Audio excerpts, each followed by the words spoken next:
In a relationship, when is honesty not the best policy? How do you balance what you want versus what you need? And is there something you need to say to your spouse but can't find the right way to say it?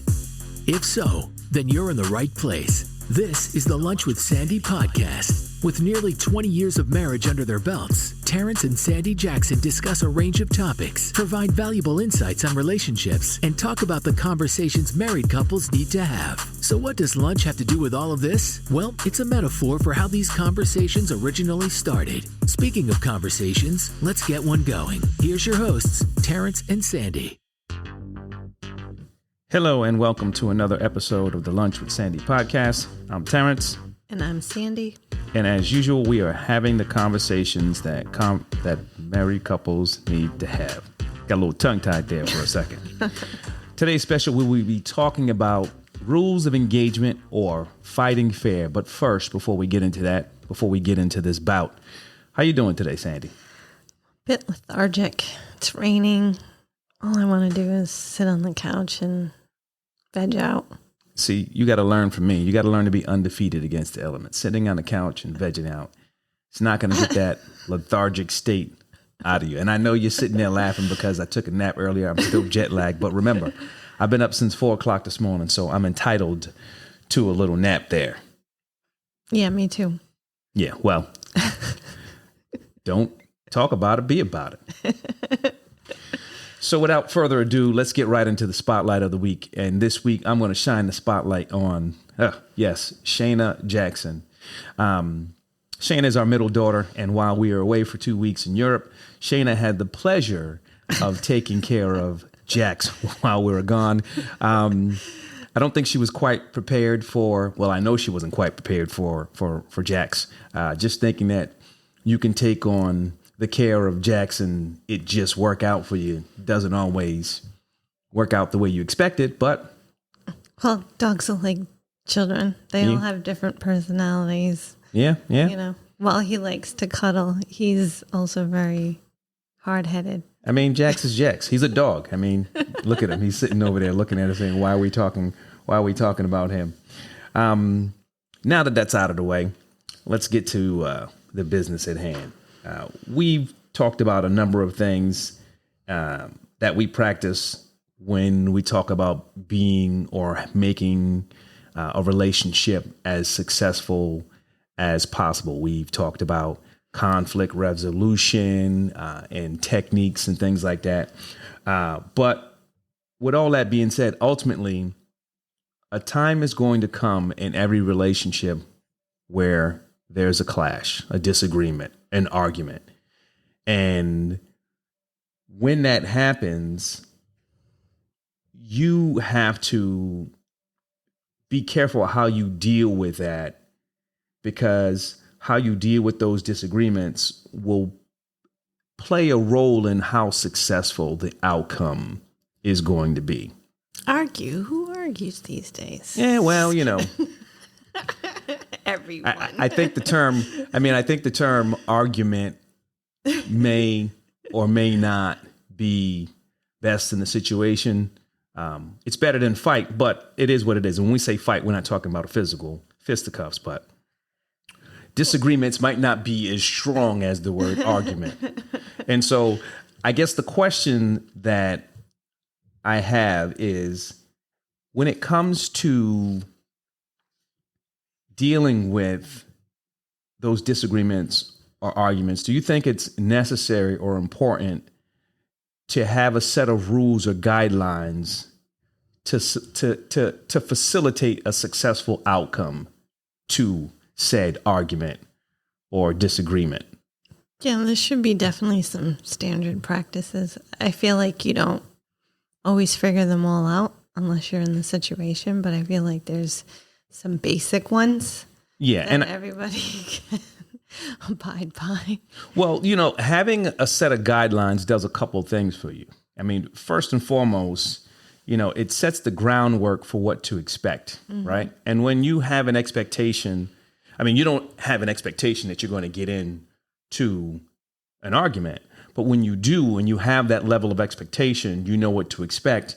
And if you abide by those guidelines, it could make for a more efficient outcome, right? Because Yep. if you know that you have these rules and you know that you and your partner are going to abide by them, then I think you're going to be a bit more open and honest about what the actual real issue is, because there's no fear of, for lack of a better term, things going sideways without some form to keep it in place. Yeah, no, definitely. If you're with somebody 100% of the time, there's going to be situations that arise that you're not going to see eye to eye that can turn into an argument. I think the end goal of that would be to try to not hurt each other's feelings. Well, and hence why you kind of have those guidelines and, like you said, make it as good of an outcome as you can. Well, everything takes practice. Mm-hmm. You don't get into an argument and say, "Hey, listen, all right, wait, here are the rules of engagement. Before we start this, know your mama jokes," and nothing like that. I mean, these are things that you have to put in practice, and when the situation arises, it's not going to be perfect. But as time goes on, and if you have a lot of them, you might become pros at putting these into place and being able to come out the other end better understanding not just yourself, but your partner and maybe some of the goals or needs that you have in that relationship because of practicing this model, for lack of a better term. No, for sure. It's, I think, easier said than done in the beginning, but absolutely, as you start implementing them, it gets easier. Yeah, that's where that practice comes in. Listen, in the beginning, all those rules are probably going to go out the door. I mean, you're probably going to ignore each one of those rules. Mm-hmm. Probably. But that's what having the ability to reflect and look back on a situation and say, hey, listen, when this happened, A, B, and C was a course of action, or A, B, and C is what led to C, D, and E. You have a chance to, for lack of a better term, have like a lessons learned session after you have an argument. and you that can actually talk about those lessons learned together. Yeah, when things are calm. Well, I hope you're talking about them together. You're sitting there by yourself. Well, this is what I learned about her. No, you should have those conversations.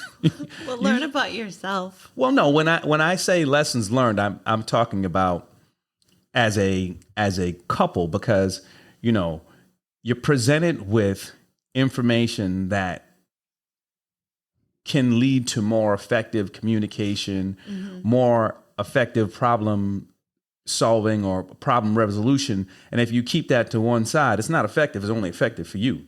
Yeah. Now, if your goal is to be only effective for you, then chances are that relationship ain't going to last very long.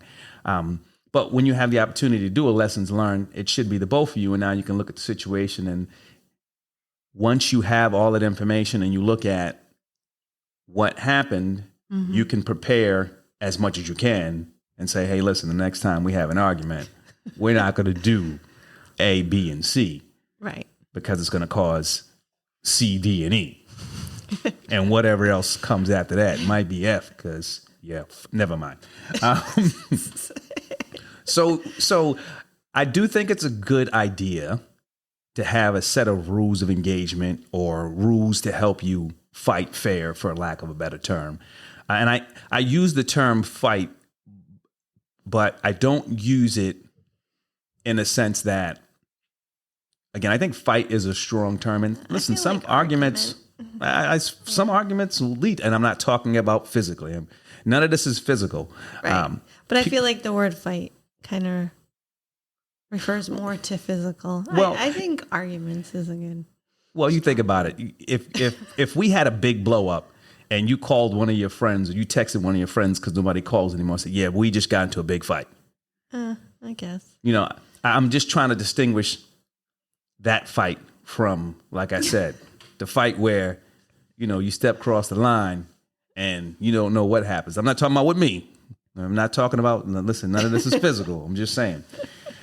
So knowing that it's a good idea to have a set of rules. And again, I think the purpose of those rules is to keep you from crossing that line where you say something that it's going to be very difficult to walk back, right?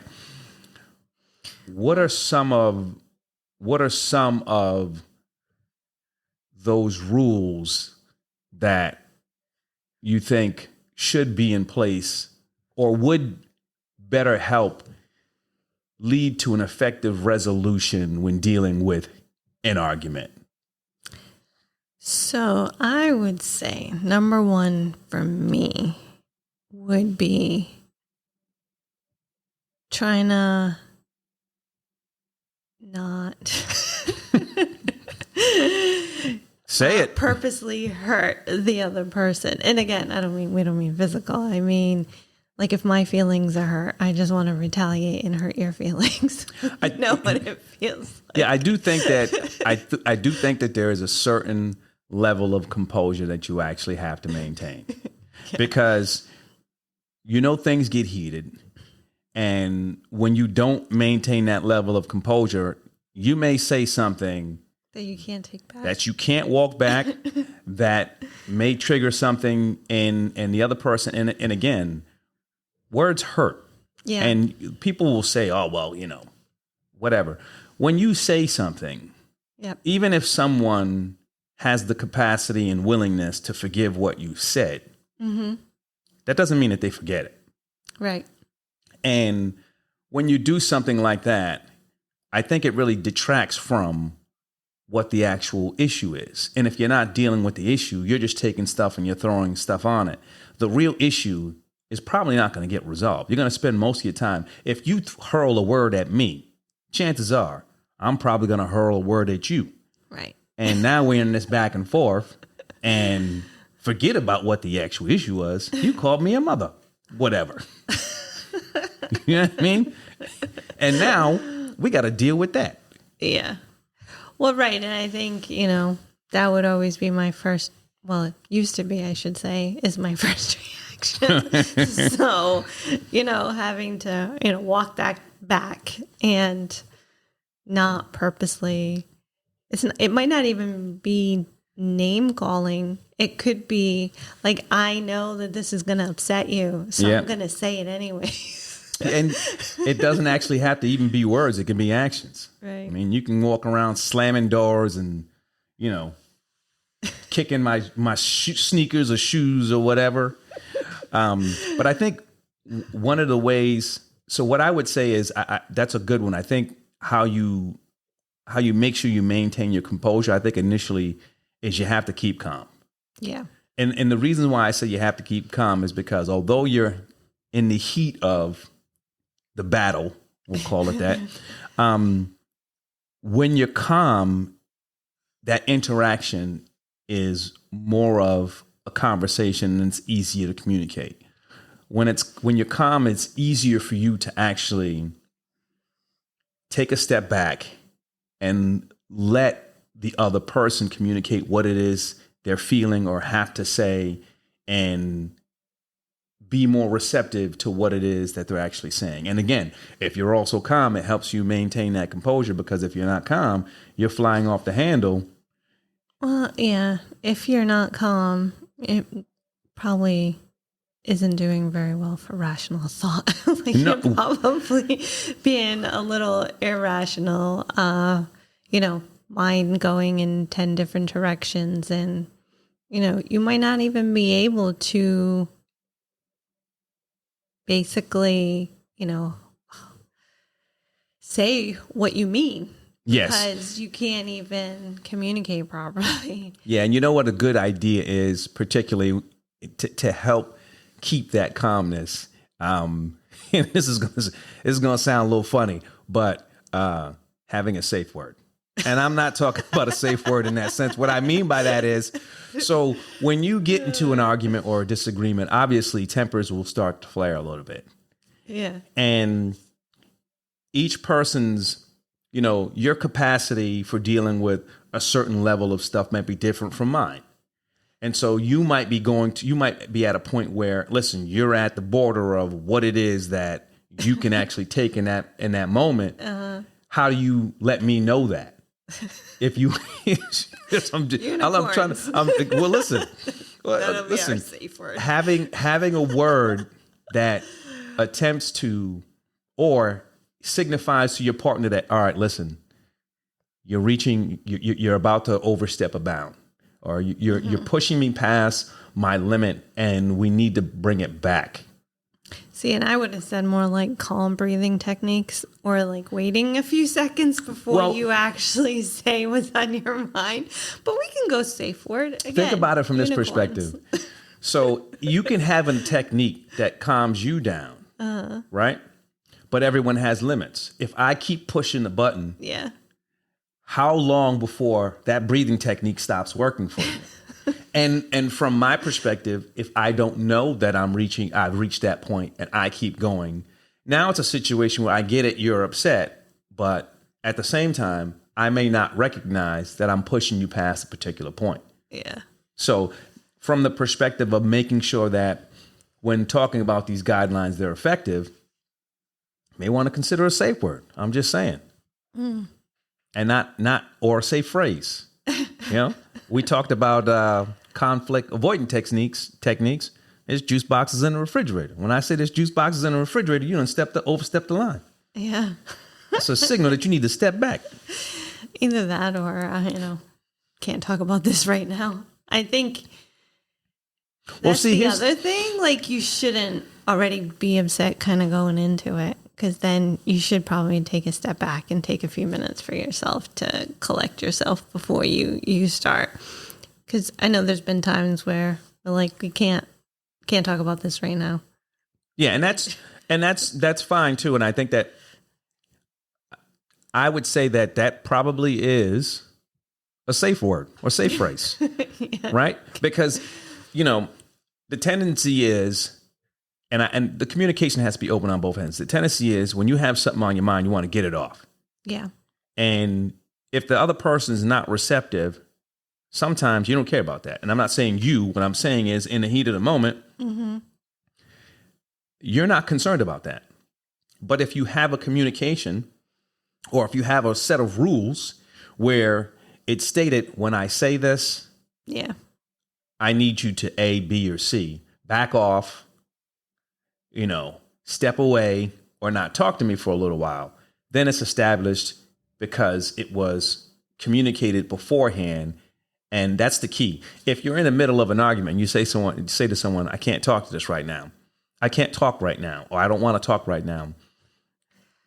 Although you may not want to talk, that person's receptiveness might not be as receptive as it would have been if you had a conversation and had a set of rules beforehand.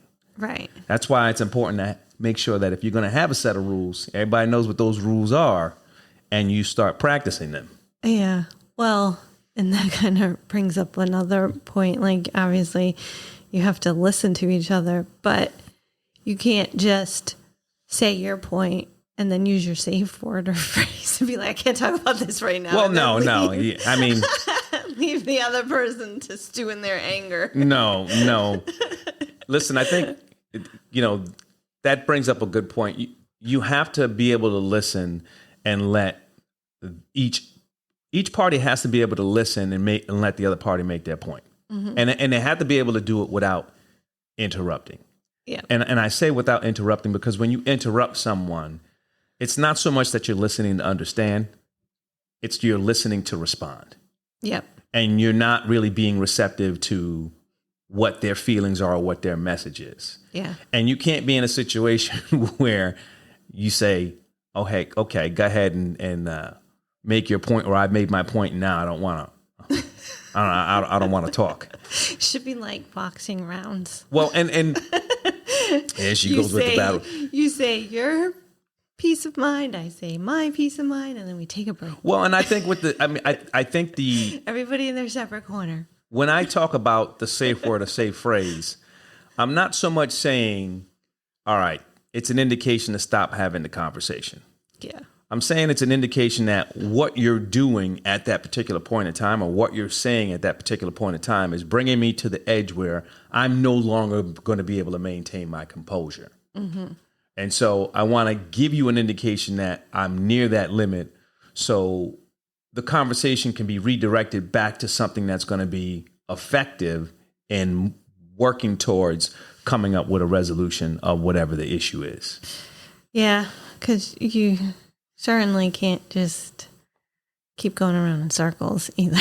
No, I mean, and again, this is why it could be to your point, like if you keep going around in circles, it could bring you to the point where the conversation isn't even effective anymore. This is why it's good to have these conversations. And this is why you have to be able to follow up, because now that we're having this conversation, we're going to have to abide by these rules of engagement, these fighting fair techniques, put them in practice. So we'll be pros by the end of the week.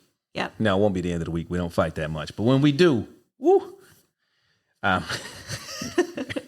it's a sight to be seen. No, it isn't. I'm just kidding.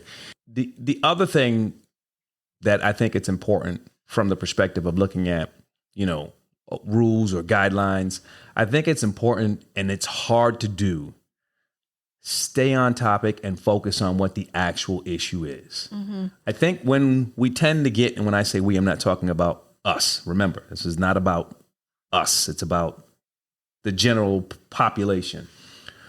When an issue tends to arise and we get upset, all the past issues and all the things that happened during that day, that week, that month, all start to come up. And then we just let it out. Yeah. And that doesn't really do, that really doesn't help in resolving the actual issue. I think that it's important to focus on the actual issue and not bring up all the past unresolved stuff. Right. That we hadn't had a chance to get to. Right. And as part of that, I think there are certain words that should be avoided, as you always blank. You never blank, because those are strong terms, we'll say. Not but only, they're not also like realistic. A person isn't going to 100% of the time always do whatever it is that is upsetting it at this specific moment in time. Correct. And they're also not present. You can't say someone always does A, or you always. You have to stay present. You have to stay focused on the issue. What you can say is, you did this. Yep. And not that you should say you did. Off. Well, when you're you pissing did me this, off. It pissed me off. Yes. It's important. It's important to stay focused on the present and focus on the actual issue. Right. Deal with the issue that is at hand. Understand that you need to be receptive to what each person is saying currently. Mm-hmm. Those other things, you deal with those other things when they come up. All right. You always leave your shoes thrown around the house. And well, listen. And it always pisses me off. Sometimes the shoes just need to be left around the house. But right, you can't always bring up, like you said, past topics or past arguments, right? Whatever you argued about before, I would hope that you found some kind of resolution that it's not coming up again. I'm trying to think of an example, but it is not. Outside of an example, I can tell you where that, when you don't do that, it poses a challenge, because, well, let me take a step back. Here's where a challenge comes in. If you don't resolve previous issues and you walk away from them, and this is something that we talked about in the conflict avoidance piece, and now you have an actual issue, it's difficult to say, okay, when it makes it difficult to deal with the actual present stuff, because you have stuff that's unresolved. And now the natural tendency is, let's go back to, well, you didn't do this, you didn't do that. But again, that's why it's important to have these rules. Yeah. And maybe one of the rules would need to be, once you resolve these issues, if there are any unresolved issues, let's have a conversation to see if we can resolve those, since we're in that space where we were able to resolve the current issue. But you can only do that after the current issue is resolved. I don't know if that's necessarily a good idea, but again, it's difficult to stick to a set of rules when you don't have the proper, I'm going to use this for lack of a better word, the proper training, because you're not abiding by any rules at all. All right. And it shouldn't be a tit for a tat. Like the conversation today might be, I did blank to upset you. And then I'm like, well, last week you did this to upset me. Yeah. Even though we didn't talk about it last week. No, that's a good point. That's a good point. And it goes to making sure that your communication is always open. And it's easy to sit here and say all of this stuff, right? Yeah. It's much more challenging to put it into practice. But that's why we're giving you the blueprint, so you can sit back and work on some of this stuff. I think another thing, and this is not necessarily the last thing. I mean, I'm sure there's a bunch of rules that you can put in place. I think when you come to a resolution, or even before you come to a resolution, because this is probably part of it, I think you have to make sure that you apologize properly, and at the same time understand and acknowledge, and we've talked about this before, acknowledge the hurt that you might have. I'll take a step back. Acknowledge the hurt. Whether or not you feel you actually caused it, you have to acknowledge that someone is hurt or feeling a certain way.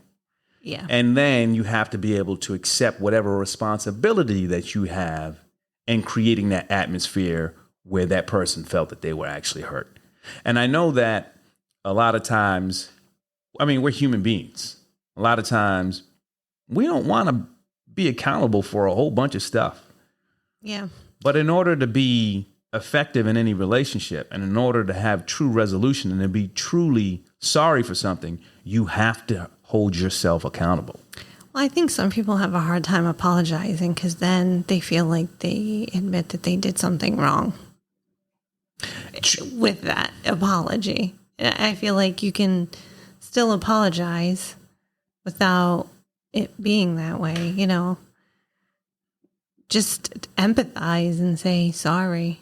And you know what I mean? Like I do it all the time. Somebody, does something happens to somebody, you say, I'm sorry that happened to you, right? It's not like you caused it. We say it in natural conversation all the time. So I think it's funny in a way that when you're actually arguing, then people have a hard time. Yeah.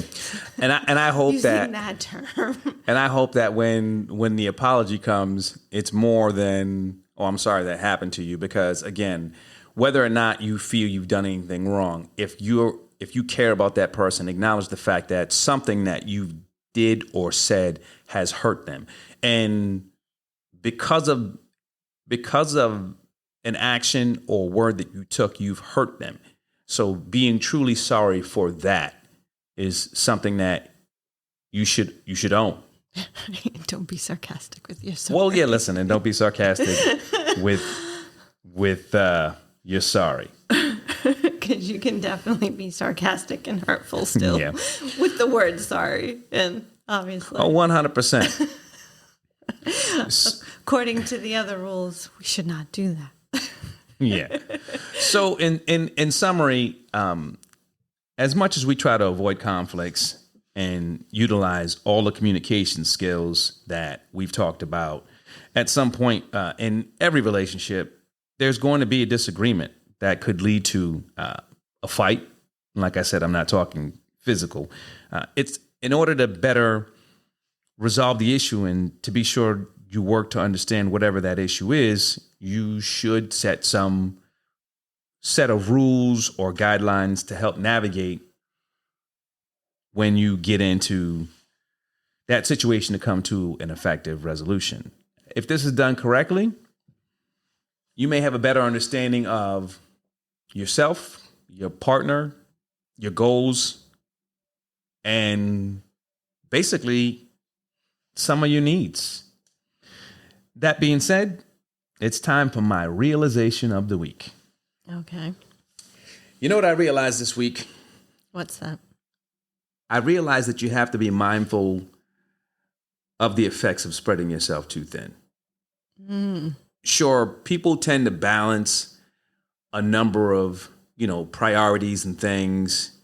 And most of the time they're pretty effective. However, at some point, you may not be able to put the same amount of effort into all that you are doing. And a byproduct of that eventually is a less effective outcome on one or all that you're working on. So you may have to turn down some opportunities or tasks or whatever to maintain quality in other areas that you need to focus on. Well, it's okay to say no. You can't always make everybody happy either. I feel like that's a big one. Yep. Try to make everybody happy. You're not going to make yourself happy. And then it's all right. No is no. Yes. And with that being said, we'd like to thank you for listening. Be sure to subscribe to the Lunch with Sandy podcast on your favorite podcasting app. That's it for this week's episode of the Lunch with Sandy podcast. Thanks for listening. We'd love to hear your feedback and comments on Instagram, TikTok, and Twitter at Lunch with Sandy. And be sure to follow us on your favorite podcast app. If you enjoyed the show, don't forget to rate and review us. Thanks again for listening to the Lunch with Sandy podcast.